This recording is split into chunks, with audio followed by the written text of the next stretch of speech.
Hello, ladies and gentlemen, and welcome back to the channel. And today I'm going to go my review of Ring of Honor's Final Battle. Starting off the evening, we're going to go to our first match of the night. It is a tag team matchup. It is Rush teaming up with Dralistico versus AR Fox and Blake Christian. I thought this was a great match to start Final Battle. Back and forth matchup between both teams with AR Fox and Rush both exchanging in the middle of the ring. Rush and Dralistico were keeping the pace of the match. AR Fox then hits a senton off the top rope. Dralistico then hits a springboard shooting star press. But AR Fox ultimately hits a 450 splash, pins for the 3, and your winners of the match are AR Fox and Blake Christian. After the match, Rush and Dralistico attack AR Fox and Blake Christian as well as the referee, and the match finally ends. A couple things I'm going to say about this matchup quickly, man. Number one, it was great to see Rush and Dralistico in the ring, as well as AR Fox and Blake Christian. The other thing I'm going to take away from this matchup was that after this match actually took place, Rush was actually fined and suspended after this matchup due to the fact that he actually put hands on the referee. Tony Khan and Ring of Honor ended up suspending Rush and fined him. And who knows how long he's going to be suspended for or how much money he was fined for. But because of the incident that Rush had with the referee, he is currently suspended at this very moment. Moving on from that, we go into our next match of the night. It is Athena versus Mercedes Martinez for the Ring of Honor Women's Championship. I thought this was a good matchup. Back and forth matchup between Athena and Martinez, with Martinez unloading strikes on Athena. Athena and Martinez both exchange in the middle of the ring, with Martinez hitting a devastating spine buster on Athena. Martinez then hits an exploder suplex on Athena, but Athena ultimately hits the finish on Mercedes Martinez, pins for the 3, and your winner of the match and new Ring of Honor Women's Champion is Athena. Hats off to Athena for getting the win in this matchup. Moving on from that, we go into our next match of the night. It is Shane Taylor Promotions versus Swerve in Our Glory. I thought this was a good matchup. Back and forth matchup between both teams, with Swerve hitting a head scissors on Shane Taylor. Keith Lee and Taylor both exchange in the middle of the ring, with Taylor hitting a cutter for a near fall. Keith Lee then hits a moonsault. Swerve then is walking away from Keith Lee. Taylor Promotions then were teaming up on Keith Lee, but Lee ultimately hits the finish, pins for the 3. And your winners of the match are Swerve in Our Glory. Hats off to Swerve in Our Glory for getting the win in this matchup. Moving on from that, we go into our next match of the night. It is the Embassy versus Dalton Castle and the Boys for the Ring of Honor 6-Man Tag Team Championships. I thought this was a good match. Back and forth matchup between both teams, with the Embassy keeping the pace of the match. Embassy ultimately hit the finish, pins for the 3. And your winners of the match and the new Ring of Honor 6-Man Tag Team Champions are the Embassy. Hats off to the Embassy for getting the win in this matchup. Moving on from that, we go into our next match of the night. It is Wheeler Yuta versus Daniel Garcia for the Ring of Honor Pure Championship. I thought this was a good match. Back and forth matchup between Yuta and Garcia. Wheeler and Garcia are both exchanging in the middle of the ring, with Garcia keeping the pace of the match. Wheeler then hits a step-up enziguri on Garcia. Garcia then applies a Dragon Slayer on Wheeler Yuta, but the hold is broken. Garcia then applies a sharpshooter on Wheeler Yuta, but Yuta breaks the hold. Yuta then hits an angle slam on Garcia for a near fall. Garcia then hits a pile driver on Yuta. Garcia then applies another sharpshooter on Wheeler Yuta, but the hold is broken again. Wheeler then hits a tombstone pile driver on Garcia, but then Wheeler ultimately unloads elbows on Garcia. Referee stops the match, and your winner of the match and new Ring of Honor Pure Champion is Wheeler Yuta. Hats off to Wheeler Yuta for getting the win in this matchup. Moving on from that, we go into our next match of the night. It is FTR versus the Briscoes in a dog collar match for the Ring of Honor Tag Team Championships. I thought this was a great match. Back and forth matchup between FTR and the Briscoes, with FTR keeping the pace of the match. FTR then hits a Doomsday Device on the Briscoes. Wheeler then throws Mark Briscoe off the top rope onto pretty much a pile of chairs. Jay then hits a hits Dax Harwood with a chair shot. Dax then hits a pile driver on Jay on a chair. Jay then hits a superplex on Dax on a chair as well. Jay then applies a crossface with using the chain. And your winners of the match and new Ring of Honor Tag Team Champions are the Briscoes. Hats off to the Briscoes for getting the win in that matchup. Moving on from that, we go into our next match of the night. It is Juice Robinson versus Samoa Joe for the Ring of Honor Television Championship. I thought this was a good match. Back and forth matchup between Juice Robinson and Samoa Joe, with Joe keeping the pace of the match. Joe ends up hitting a devastating powerbomb on Robinson. Joe then applies an STF, but the hold is broken. Juice then hits a side kick on Samoa Joe, but Samoa Joe ultimately hits his signature muscle buster on Juice Robinson, pins him for the 3, and your winner of the match and still Ring of Honor Television Champion is Samoa Joe. Hats off to Samoa Joe for getting the win in this matchup. Moving on from that, we go into our next match of the night. It is the main event of Ring of Honor's final battle. It is Claudio Castagnoli versus Chris Jericho for the Ring of Honor World Championship. I thought this was a good match. Back and forth matchup between Jericho and Castagnoli, with Castagnoli landing devastating European uppercuts on Jericho. Claudio then was keeping the pace of the match. Claudio then hits a neutralizer on Jericho for a near fall. Jericho and Claudio both exchange in the middle of the ring, with Jericho hitting a Hurricanrana off the top on Claudio Castagnoli. Jericho then hits a suplex off the apron, sending Claudio to the outside. Jericho and Claudio then both exchange on the outside, with Claudio hitting a giant swing on Jericho. Jericho then counters with the walls of Jericho, but Claudio breaks the hold. Matt Menard makes his way down to the ring. Jericho then hits Claudio with the bat. Jericho then hits a code breaker, but then Claudio ultimately hits a giant swing on Jericho, and your winner of the match and new Ring of Honor World Champion is Claudio Castagnoli. A couple of things I'm going to say about Ring of Honor's final battle before I get out of here, man. Number one, hands down, the match of the night for me was FTR versus the Briscoes. I think that matchup in itself, I mean, this was the third time that FTR and the Briscoes faced off in a match, and honestly, for the Ring of Honor Tag Team Championships. And to be honest with you, looking back on this match, I had the Briscoes winning. I think the Briscoes, it was time for the Briscoes to beat FTR. I didn't think FTR was going to go up, 3 matches up on the Briscoes. I didn't see that happening. And not only that, with a lot of it came down, and I will get into that in a little bit in a minute, with the Ring of Honor television deal. And with that being said, I knew the Briscoes were going to win.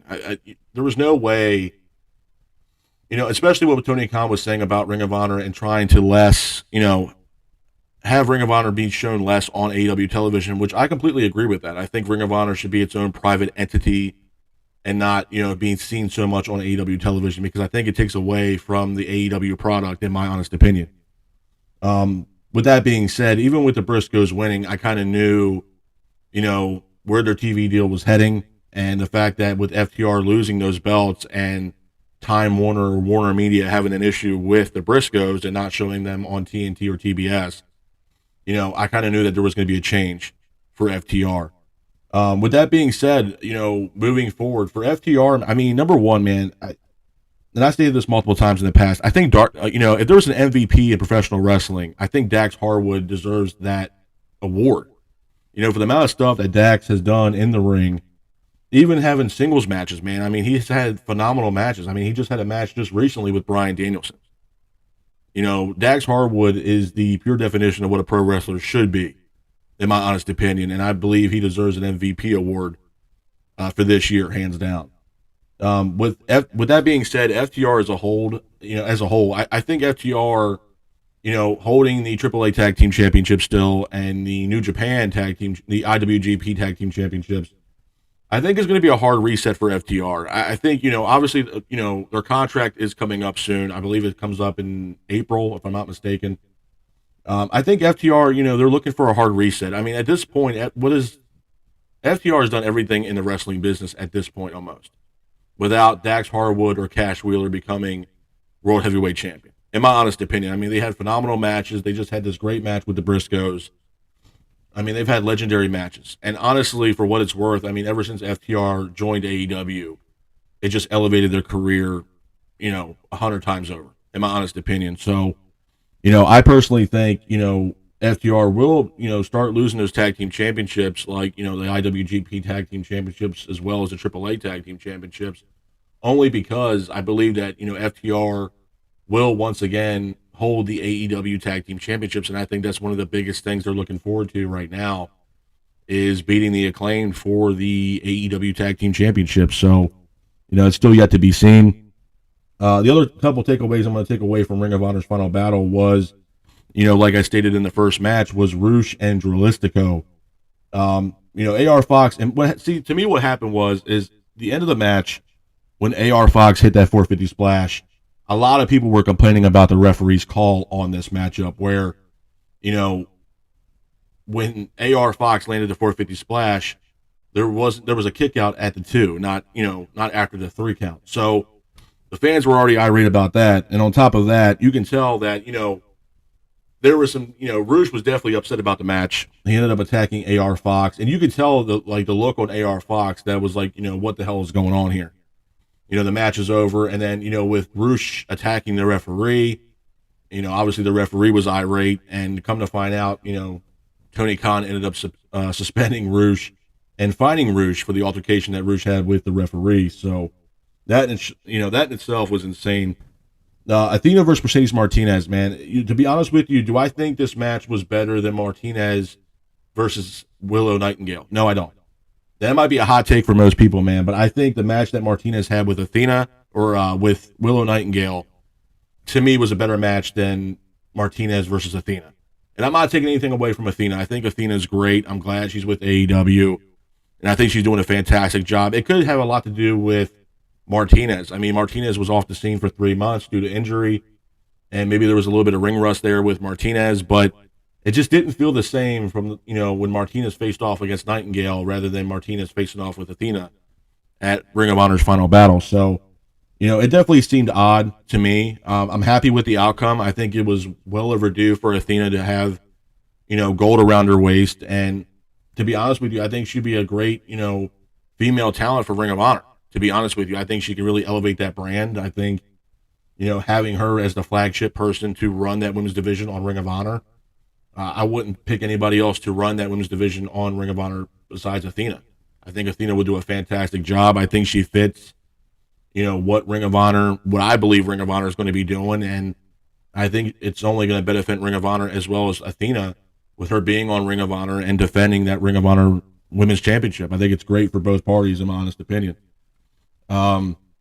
Shane Taylor Promotions versus Swerve in Our Glory. And this was another match to me that, I really had to scratch my head on, to be honest with you. And the reason why is because, a lot of people, I mean, yes, there are people out there that know who Shane Taylor is. And there's Ring of Honor fans, that are loyal to that single brand. And I give Ring of Honor fans a bunch of credit, man. That's a company that's been around for a long time and has had a lot of great talent walk through that door, man. They've had their really highs and their really low lows as well. So, I give, my hats go off to the Ring of Honor fan base. But with that being said, I mean, a lot of people I still believe don't know who Shane Taylor is. I do. I think he did a fantastic job before Tony Khan bought Ring of Honor. I don't know how they're going to fit him into the the Ring of Honor, the new era of Ring of Honor, I should say, and how he's going to fit into that. What I will say is Shane Taylor's tag team partner in this match. I don't know his name 100%. I think his last name was Griffey.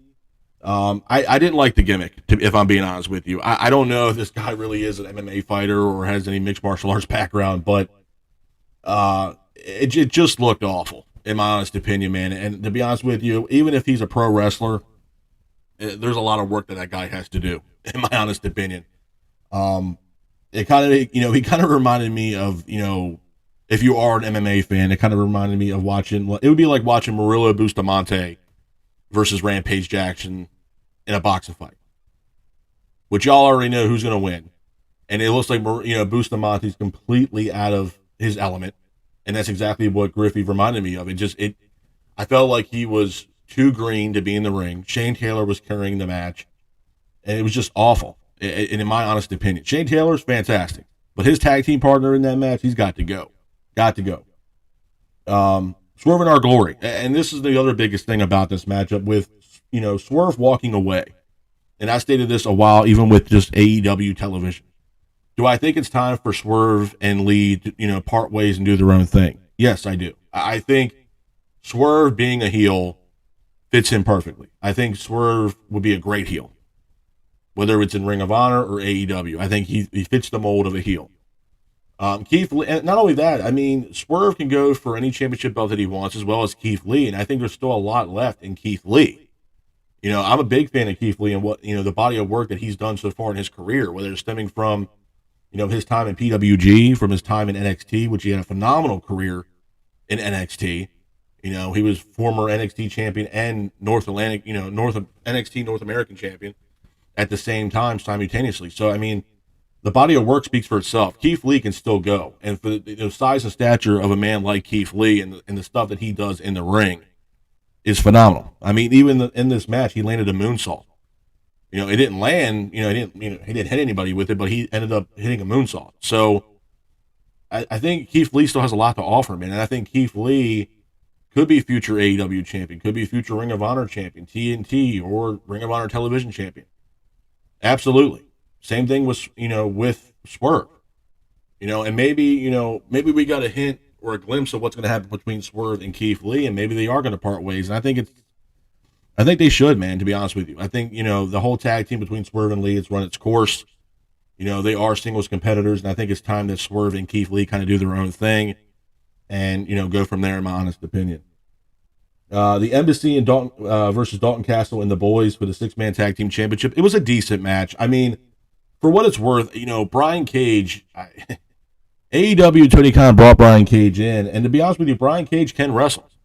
He can, but I felt like, it's the same thing with the Miro situation. I think Tony Khan really didn't know where to put Brian Cage. I mean, originally, yeah, Brian Cage was in a stable with Hook and, himself and Starks and Powerhouse Hobbs, Team Taz. And Team Taz was great. It was a fantastic stable.